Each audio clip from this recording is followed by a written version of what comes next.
Este programa tem o apoio de Cupra, Performance Hybrid Plug-in. Há uma equipa com a performance certa para se juntar à sua empresa. Atitude, potência e foco para qualquer desafio. Novos Cupra Performance Hybrid Plug-in. Até 132 km de autonomia elétrica. Nem é preciso testar. Agarra a oportunidade a partir de 420 € mês mais IVA em renting para empresas e ENI.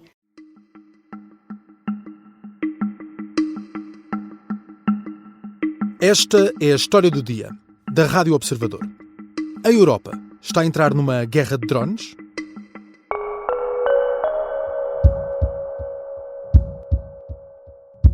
And just today we have seen a reckless and unprecedented violation of Poland and Europe's airspace by more than 10 Russian Shahed drones.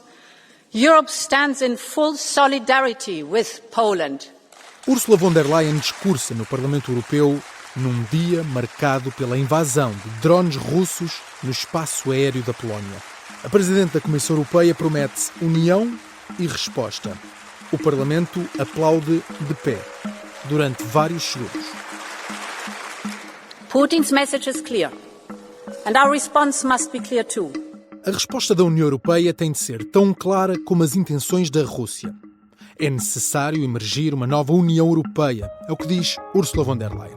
É um discurso que inclui a promessa de responder a todas as tentativas de invasão do espaço aéreo. Acontece que, desde este discurso, a meio deste mês de setembro, já se registaram mais incidentes com drones. Na Dinamarca e também na Noruega, o espaço aéreo teve de ser encerrado depois de se terem aproximado drones não identificados. Os países europeus apontam para uma tendência de comportamento por parte da Rússia. E esta segunda-feira, a Comissão Europeia pediu aos países da União para identificarem as carências militares que têm para se poderem reforçar essas capacidades através de coligações de Estados-membros, a começar pela criação de um muro de drones. Esse muro de drones seria colocado no flanco leste do bloco comunitário. Será que a Europa está a entrar numa guerra de drones? Vou conversar com Francisco Proença Garcia. É militar, professor universitário e investigador. Eu sou o Miguel Cordeiro e esta é a história do dia de terça-feira, 30 de setembro.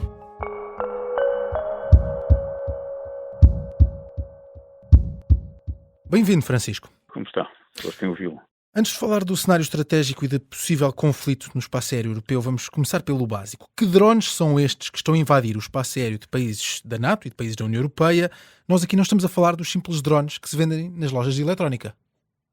Bom, há muitos tipos de drones, não é? Por exemplo, os drones que entraram na Polónia são substancialmente diferentes daqueles que fizeram estas perturbações nos aeroportos na Dinamarca.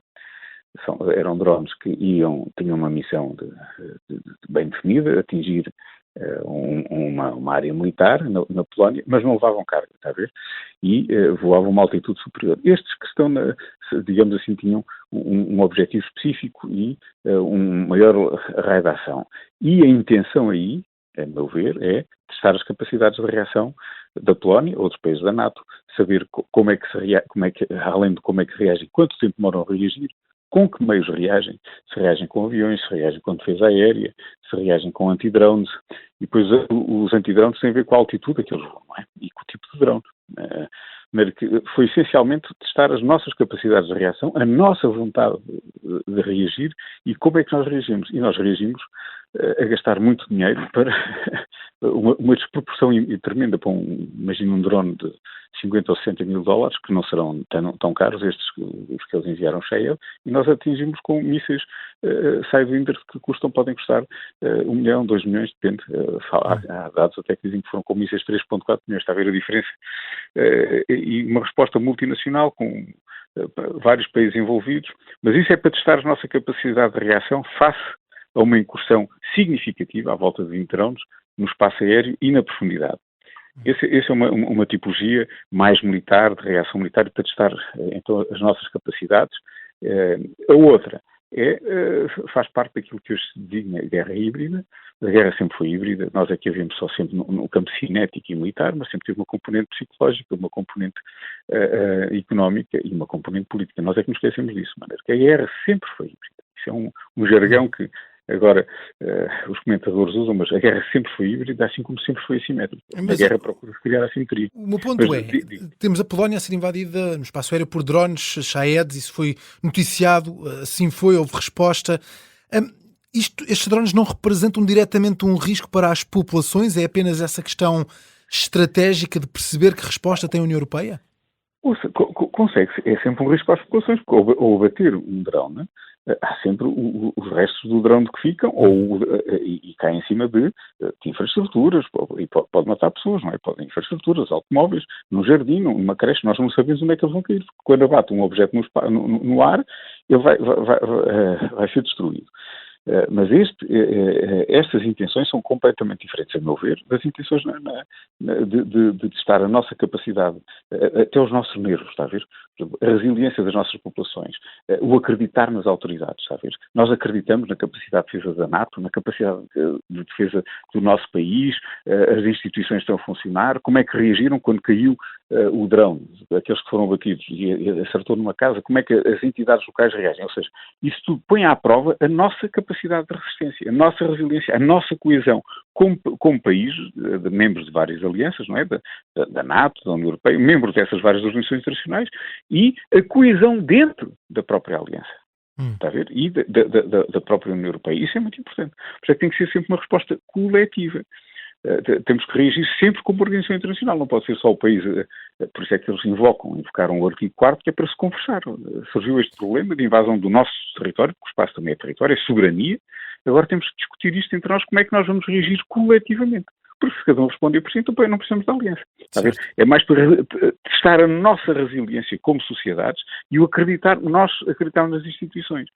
Está a dizer que a Rússia, de certa forma, está também a testar aquilo que é a união da União Europeia e a união da NATO. Exatamente. A ver até onde é que nós vamos. Porque, veja, agora aqui na Dinamarca foi um navio militar que passou, já há fotografias disso, está tudo mapeado, e depois lançou uns quantos drones, desses mais simples, mas perturbam logo, quer dizer, se isto for junto do aeroporto, os aviões não podem entrar, a gente não sabe que tipo de drone é que está ali, até o identificar, e depois tem que o deitar abaixo e ver a sua origem, de maneira que isso causa instabilidade, cancela-se o aeroporto, está a ver que de repente fechou o aeroporto de uma grande capital, por causa de um drone. Está a ver, o caos que se instala, ou seja, isto é sobretudo atacar a componente psicológica das populações e a nossa coesão, porque nós depois costumamos a questionar, então, mas porquê que eu não posso ter o aeroporto aberto? Mas que defesa é esta do meu país que um simples drone para e eles vão nos atacar? Se eles chegam aqui com o drone, podem destruir as infraestruturas, podem atacar as populações, pode se tornar uma nova Ucrânia. Está a ver, é essa instabilidade emocional que se cria. O efeito russo pretendido é gigantesco e alcançou os seus objetivos. Sabe? De maneira, a nossa resposta tem que ser sempre dentro da organização e coletivamente, tanto que já houve reuniões para defesa do espaço aéreo, sim. Agora vamos criar aquela barreira dos drones, ou seja, tem que ser uma resposta coletiva. E isso testa a nossa coesão. Se nós não formos coesão, então eles brincam connosco, não fazem o que querem. Muito bem. Portanto, a estratégia da Rússia parece estar a ter sucesso, de estabilizar, criar problemas, criar perguntas também, não só na população, mas em todos estes países sobre como lidar com estes casos. Já vamos continuar a nossa conversa. Fazemos apenas uma curta pausa.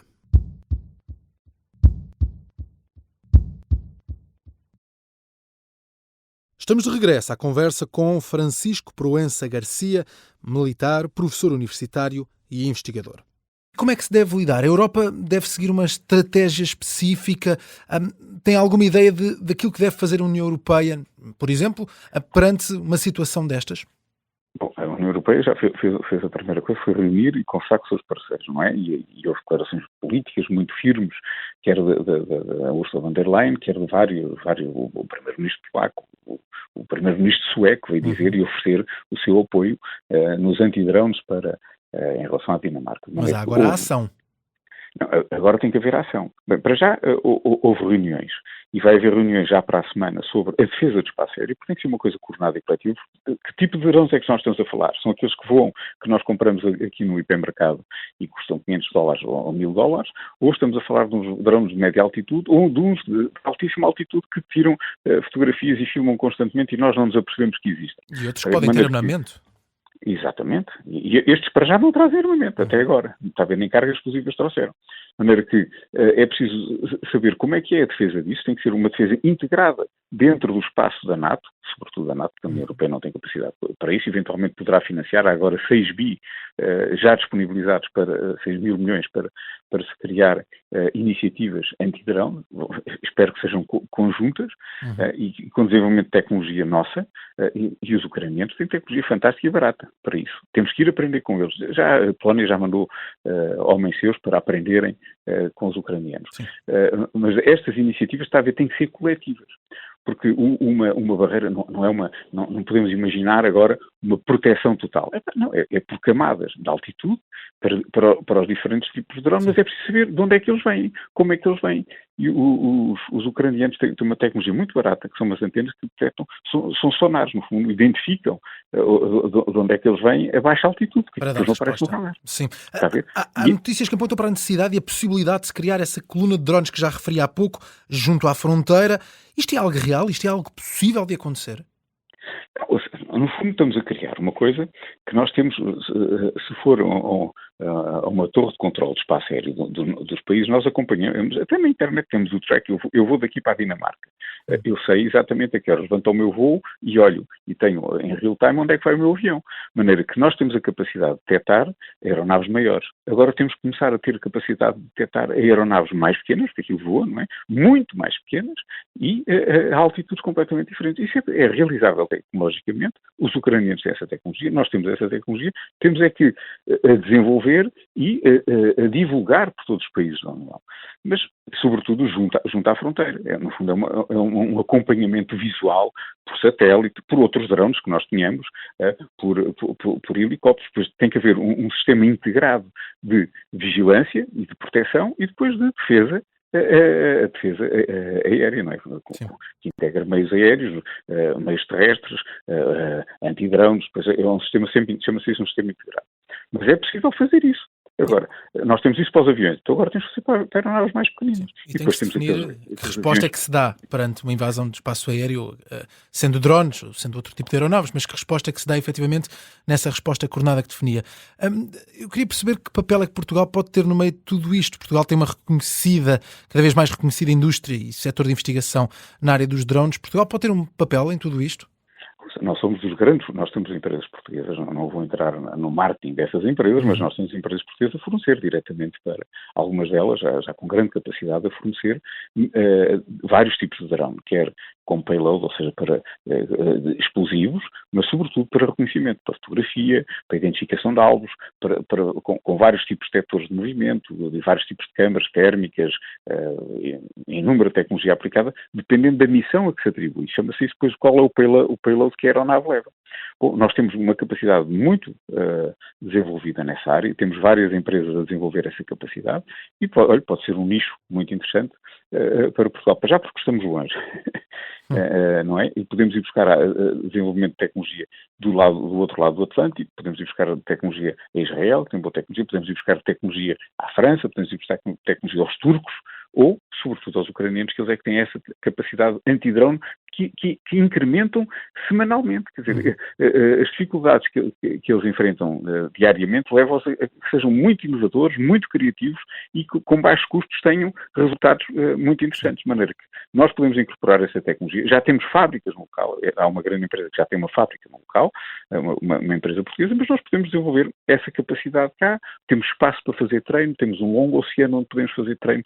Olha, este mês, acabou há 4 ou 5 dias, a Marinha promove aqui em Troia... Um grande exercício. Um grande exercício que é o REPMO, está a ver, vêm drones, quer dizer, subaquáticos, drones das mais diversas, com as mais diversas capacidades e tipos de intervenção e que são promovidos aqui neste maior exercício que é feito em Portugal, está a ver, isso dá-nos prestígio e traz-nos tecnologia para a incorporação na nossa indústria e depois traz-nos sobretudo, infelizmente face às ameaças que agora temos, traz-nos mercado para que as nossas empresas, uma delas até já é um unicórnio nesta área, quer dizer, era uma empresa que já com algum tempo de atuação e que de repente explodiu em crescimento, digamos assim. De maneira que nós temos uma grande oportunidade nesta área. E depois não é só o drone em si, o drone incorpora muita tecnologia, desde a tecnologia da navegação, várias coisas ligadas aos aviónicos, da navegação, está a ver, da ligação aos satélites. Há inúmeras tecnologias que pode ser depois incorporada com o uso. E muito trabalho ainda por fazer também em Portugal. E é muito desafiante, muito desafiante. Claro. Francisco, volto ao ponto de partida para fecharmos esta nossa conversa. O território europeu está, podemos dizer, já numa guerra de drones? Não, 20 drones, está a ver. Isso que está a dizer, se nós propagarmos isso, os russos ganham. Estão a ter o efeito psicológico que eles querem. Quer dizer, com 20 drones, pelo amor de Deus, entrar no espaço, nós reagimos como deve ser. Agora foi na Dinamarca, um drone no aeroporto, fechou-se o aeroporto. Bom, eles vão continuar a fazer isto, mas se nós dermos grande significado a isso, então eles estão a ganhar a guerra psicológica. Isso é que não pode acontecer. Essa guerra das percepções não pode ser ganha por eles. Nós temos que reagir e mostrar às nossas populações que nós temos capacidade tecnológica e vontade coletiva de contrariar essas intenções russas. É fundamental essa resposta coletiva e depois divulgá-la. E nós somos capazes de impedir que isso aconteça. Agora, se nós dizemos que estamos numa guerra de drones, então as populações ficam com medo. Já começam a ver drones assim como há uns anos viam os OVNIs em todo lado, agora começam a ver drones em todo lado. Eu acho que é um exagero dizer que estamos perante uma guerra de drones, mas é uma ameaça real e que provoca sobretudo esta componente psicológica e das percepções. Se nós não a combatermos agora, isto depois vai ter um crescente, e depois o significado é paralisa-nos e damos a vitória a quem quer que esteja a fazer essas incursões no nosso espaço aéreo. De maneira que isso é que tem que ser disputado. Obrigado, Francisco. Sempre às ordens. Muito obrigado, Ivo. Francisco Proença Garcia é militar, professor universitário e também investigador. Nesta história do dia, deixo agora algumas notas para esta terça-feira. Hoje, no Parlamento, os deputados discutem e votam a nova lei de estrangeiros apresentada pelas bancadas do PSD e do CDS em articulação com o Governo. É a segunda versão do texto de lei, já com alterações e esclarecimentos depois do chumbo no Tribunal Constitucional. O Parlamento é o primeiro obstáculo que esta nova lei enfrenta. No desporto, arranca hoje mais uma semana de competições europeias. Joga-se a segunda jornada da Liga dos Campeões. Às 8 da noite, em Londres, o Benfica defronta o Chelsea, campeão mundial em título e vencedor da Liga Conferência no ano passado. É um regresso de José Mourinho a Stamford Bridge, num jogo em que o Benfica procura os primeiros pontos nesta edição da Champions. 8 da noite, Chelsea-Benfica, jogo com relato em direto na Rádio Observador. Nas ruas, em todo o território do país, prossegue a campanha eleitoral para as eleições autárquicas. Com isso, pode também acompanhar a cobertura do Observador no site e na rádio. Todos os dias temos o direto à campanha, depois do noticiário das 9 da manhã. E há também o Caça ao Voto, depois das 5h30 da tarde. Aqui, nestes dois programas, pode escutar reportagens junto das caravanas políticas e análise à campanha eleitoral. Pode também recuperar a escuta destes programas sempre em podcast. Esta foi a história do dia. A sonoplastia é do Bernardo Almeida, a música do genérico é do João Ribeiro. Eu sou Miguel Cordeiro. Até amanhã.